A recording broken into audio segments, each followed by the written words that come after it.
June 6, 1944, 15 hours. Strongpoint WN62, Omaha Beach. Heinrich Severloh methodically cleaned the barrel of his MG42 inside a concrete bunker overlooking the channel. In his pocket rested a letter from his girlfriend in Metzingen, promising she would wait for him until the war's victorious end. Confident in his words, he had written her just 3 days earlier, "The invasion will be their grave. We will throw them back into the sea within hours." Those words had followed a personal inspection by Field Marshal Rommel himself. The Desert Fox had peered through Severloh's gun aperture, studied the interlocking fields of fire, and nodded in approval. "When they come," Rommel had remarked, "this beach will be their cemetery." Now, through the narrow embrasure, Severloh saw nothing but calm darkness stretching across the channel. The night was tranquil, almost deceptively serene. Yet in just 12 hours, this same young soldier would be found weeping uncontrollably in his shattered bunker, surrounded by 13,500 spent shell casings, his gun barrel warped with heat, his mind unable to comprehend the sheer scale of the invasion before his eyes. Though Severloh later claimed to have inflicted between 1,000 and 2,000 casualties, historians consider that number impossible. Total American casualties at Omaha from all causes numbered around 2,400. The true arithmetic of German defeat would not be written in strategy papers or intelligence briefings, but in the shocked testimonies of men who witnessed the largest amphibious invasion in history from the wrong side of the gun sight. The Atlantic Wall stretched 400 miles, from Norway to the Spanish border, a line German propaganda called the most formidable defensive system in history. Along Normandy's coast, 58 divisions of varying strength manned fortifications that consumed 17 million cubic meters of concrete and 1.2 million tons of steel. Hitler had declared it impregnable. Omaha alone seemed to justify such confidence. According to the U.S. Army Center of Military History, the Germans had constructed 8 concrete bunkers, 35 pillboxes, 4 artillery positions, 18 anti-tank gun sites, 45 rocket launcher positions, 85 machine gun nests, and 6 mortar pits. The beach itself was transformed into a death zone. Some 700 obstacles filled the tidal flats, Belgian gates, Czech hedgehogs, wooden stakes tipped with mines. Behind them lay 6.5 million mines, though Rommel had demanded 60 million. Colonel Ernst Goth of the 916th Grenadier Regiment calculated his batteries could deliver 120 shells per minute into the landing zones. Combined with neighbouring batteries, the defensive firepower seemed overwhelming. But those calculations assumed limitless ammunition, a flaw that would soon prove fatal. On June 5, storms swept the channel. Meteorologist Walter Stumper of the Luftwaffe declared an invasion impossible, winds of 20-25 knots, 6-foot waves, and cloud ceilings at just 500 feet. Using U-boat and coastal data, he confidently told the High Command conditions would remain poor for 2 weeks. Relieved, many senior officers left their posts. Rommel departed for Germany to celebrate his wife's birthday, carrying a new pair of grey suede shoes he had bought in Paris. General Friedrich Dollmann of the 7th Army called his commanders to a war game in Rennes. Naval patrols were cancelled. It was Germany's first critical miscalculation. The Allies, using weather stations in Greenland and reconnaissance flights over the Atlantic, detected a brief 36-hour break in the storm. Group Captain James Stagg identified the window. Eisenhower seized it. At 23:15 hours on June 5, German radar stations along the Norman coast began detecting unusual activity, massive aerial formations approaching from the north. But operators had seen this before Allied deception raids. By 0:30 on June 6, reports turned urgent. Paratroopers were landing across Normandy, but the details conflicted. Some reports placed them east, others west, some claimed British, others American. Dummy paratroopers fitted with firecrackers. Part of Operations Titanic and Rupert deepened the confusion. Major Hans von Luck of the 21st Panzer Division quickly sensed the truth. Awakened with reports of paratroopers dropping near his sector, he immediately requested permission to counterattack. Headquarters replied, "Do not move until the situation clarifies." Von Luck later wrote in his memoir, "As a Panzer Commander, I knew we were lost. The paratroopers were marking flanks for a landing. Every minute we waited gave them time to consolidate. Yet we sat paralyzed by our own command structure." June 6, 05:30 hours. First light revealed a sight beyond imagination. From their forward posts, German observers saw the channel carpeted with ships from horizon to horizon. Not dozens, not hundreds, but thousands. Official Allied records count 639 vessels, 1213 warships, 4126 landing craft, 736 auxiliaries, and 864 merchant ships. It was the largest armada in history. To defenders fed on propaganda about Allied weakness, the sight was devastating. One artillery officer at WN62, Bernhard Effuroking, killed later that day, remarked to his men, "The whole world is landing on our doorstep." At 05:35 the naval bombardment began, nothing in the German experience, neither the Eastern Front nor the heaviest RAF raids, prepared them for what followed. USS Texas alone fired 255 14-inch shells at Pointe du Hoc in just over half an hour. HMS Warspite fired 315 15-inch rounds within 2 days. Concrete bunkers designed to resist any assault cracked and collapsed under the storm of naval fire. Survivors described being buried alive, dug out, and buried again. Meanwhile, the Luftwaffe could do almost nothing. Jagdgeschwader 26 Commander Joseph Pips Priller received orders to attack the fleet with his entire force. He replied bitterly, "What entire force? I have 2 planes." On D-Day, the Luft launched just 319 sorties against 14th 674 Allied sorties. Priller and his wingmen made the only strafing attack on the beaches that morning. 2 F-190s diving once at Sword Beach before fleeing Allied fighters. This single gesture became the pitiful symbol of German impotence in the skies. At 06:30, the first assault waves hit the beaches. Despite the bombardment, German defenders held their posts and opened fire.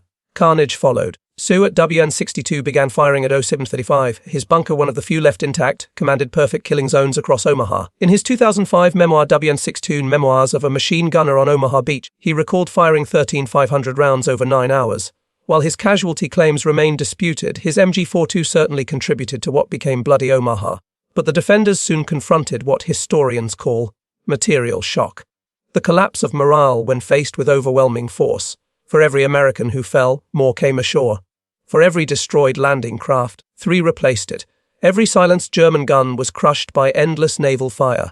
Ammunition reserves, calculated for 3 days of combat, were gone within hours. Allied destroyers expended hundreds of shells against single targets, while German artillery rationed shells by the handful.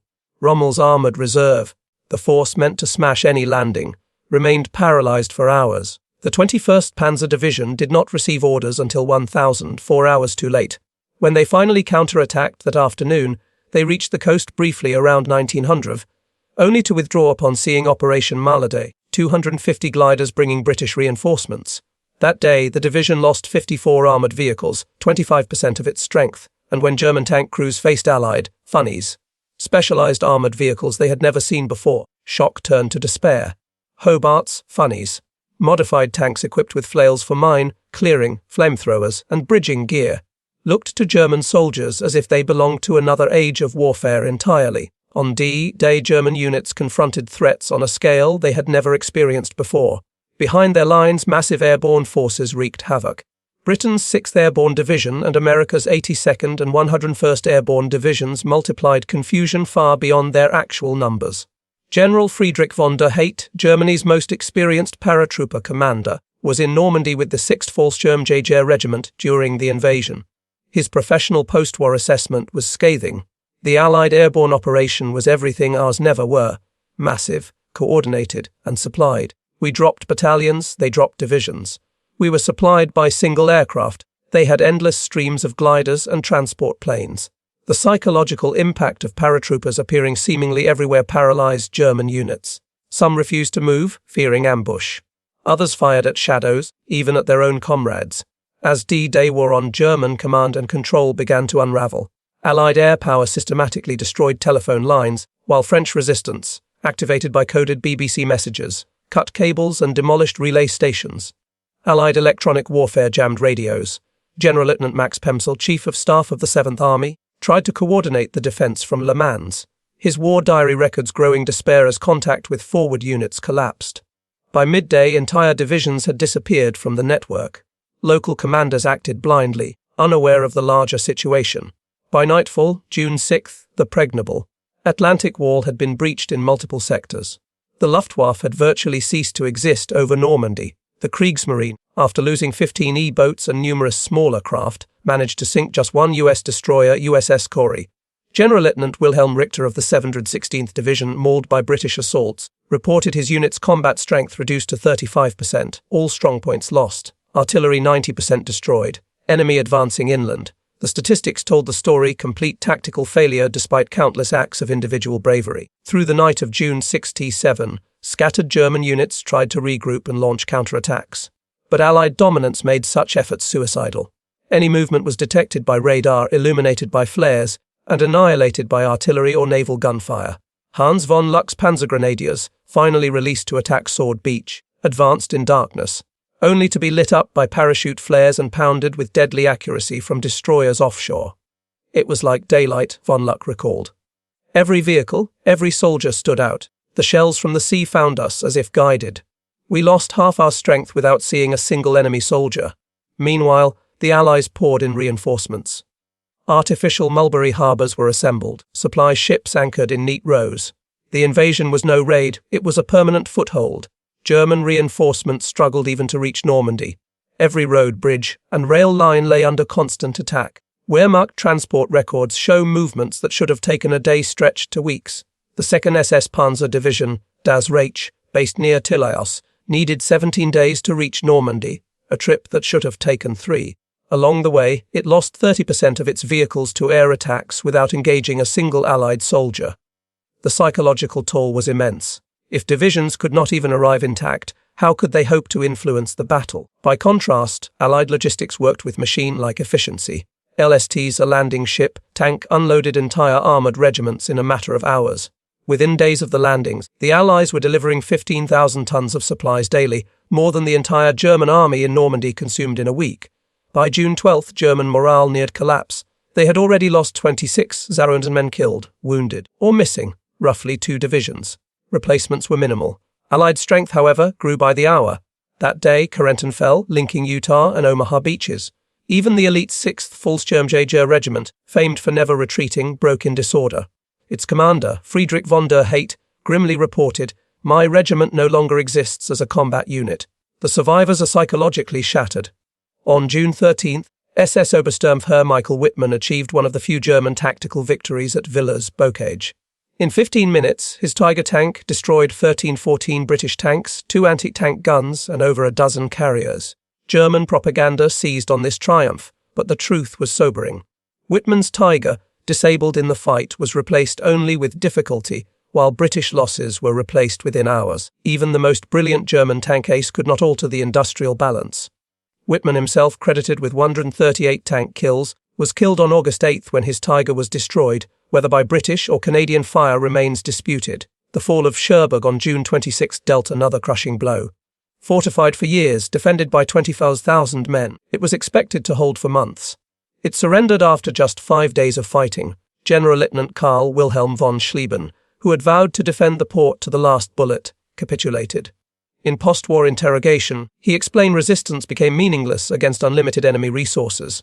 By July 25, Operation Cobra shattered the German front. U.S. Army Air Force records list 1583 heavy bombers, 380 mediums, and 550 fighter bombers dropping over 100 tons of explosives in a corridor just 7,000 yards wide.